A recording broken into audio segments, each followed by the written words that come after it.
It's decision time for Northern Gateway and Line 3. By this Friday, the Trudeau government will decide on the future of two massive pipeline projects. Enbridge's Line 3 is a $7.5 billion pipeline that would transport oil from Alberta to Wisconsin.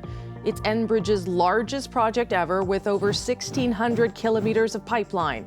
It would double the existing but aging pipeline's volume to 760,000 barrels a day. It could face opposition in Minnesota, but here in Canada, it has gotten little attention, unlike the controversial Northern Gateway, another Enbridge project.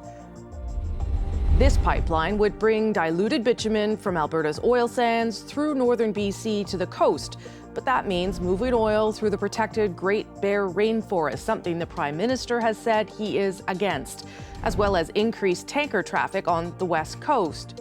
And that's not going over too well in BC, so Trudeau and his cabinet must now decide: push ahead with further Indigenous consultations or drop approval for the project altogether.